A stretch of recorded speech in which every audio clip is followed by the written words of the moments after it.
Hi అండి.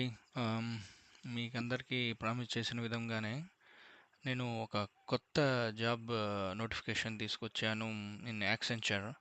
So, ఇది tomorrow last date అండి.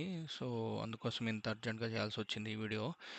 ఆహ్, ఇదేందంటే ఎస్పెషల్లీ అసోసియేట్ సాఫ్ట్‌వేర్ ఇంజినీర్స్ కోసం.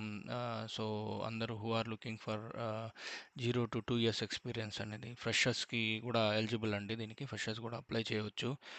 సో, ఇది టుమారో అనేది last deadline. So, please everyone who are watching this video, so, వాళ్ళు తప్పకుండా ఎవరికైతే ఈ నీడ్ ఉందో వాళ్ళు ఇమ్మీడియేట్‌గా నేను సో, ఇది లెవెల్ 12 కిందకొస్తది యాక్సెంచర్ లెవెల్స్ ప్రకారం. దీనికి 0-1 ఇయర్ 11 మంత్స్ ఎక్స్‌పీరియన్స్ ఉండొచ్చు. సో, అయితే ఓన్లీ ఫుల్ టైమ్ ఎడ్యుకేషన్ ఉండాలండి. వీళ్ళకి పార్ట్ టైమ్ గానీ, లేకపోతే డిస్టెన్స్ ఎడ్యుకేషన్ చేయటం గానీ, డిప్లొమా అనేది ఇలాంటివి నాట్ ఎలిజిబుల్. దీనికి ఇంకోటేందంటే బ్యాక్‌లాగ్స్ ఇలాంటివి ఉండకూడదు. వాళ్ళ సెమిస్టర్స్‌లో గానీ, ఇలాంటియి ఏమన్నా బ్యాక్‌లాగ్స్ అలాంటియి ఏమి ఉండకూడదు. మొత్తం క్లియర్ చేసి ఉండాలి.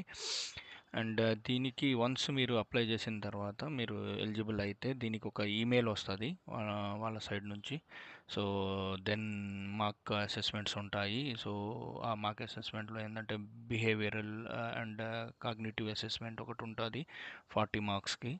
అండ్ సెకండొచ్చి టెక్నికల్ అసెస్మెంట్ ఉంటది. అది గూడా దట్టు 45 మినిట్స్ ఉంటది టెక్నికల్ అసెస్మెంట్. సో, టెక్నికల్ అసెస్మెంట్‌లో వాళ్ళు ఎలాంటి అంటే కామన్ అప్లికేషన్స్ ఎలా యూజ్ చేస్తారు అండ్ ఎంఎస్ ఆఫీస్ కానీ, సూడో కోడ్ గానీ, లేకపోతే నెట్వర్కింగ్ గురించి, సెక్యూరిటీ గురించి, క్లౌడ్ గురించి ఇలాంటి కొన్ని computer science basic fundamentals, programming concepts అడుగుతారు వాళ్ళు. దాని తర్వాత కోడింగ్ అసెస్మెంట్ ఉంటుంది. మీరు ఏదైనా 3 క్వశ్చన్స్ ఇస్తారు. దట్ టు 60 మినిట్స్ ఉంటుంది.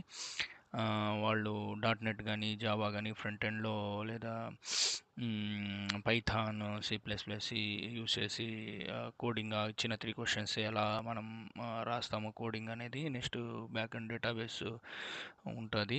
అండ్ ఫ్రంట్ ఎండ్ హెచ్టిఎంఎల్ అలాంటివి, సిఎస్ఎస్ ఇలా అలాంటివి ఉంటాయి అన్నమాట. సో, ఇవి యూజ్ చేసి కోడింగ్ అసెస్మెంట్ జరుగుతుంది. వన్స్ అది అయిపోయిన తర్వాత మీకు ఒక సపరేట్ ఈమెయిల్ వస్తుంది. ఇదంతా మీరు క్లియర్ చేసిన తర్వాత దానికి ఒక కమ్యూనికేషన్ అసెస్మెంట్ ఉంటుంది ఫోర్త్ అసెస్మెంట్ కింద. దాంట్లో వాళ్ళు వెర్బల్స్, ప్రొనౌన్సియేషన్స్ ఎలా మనం యాక్టివ్ లిజనింగ్ అంటే ఏంది, స్పోకెన్ ఇంగ్లీష్ గురించి ఏదైనా వెకాబులరీ కానీ, వే ఆఫ్ కమ్యూనికేషన్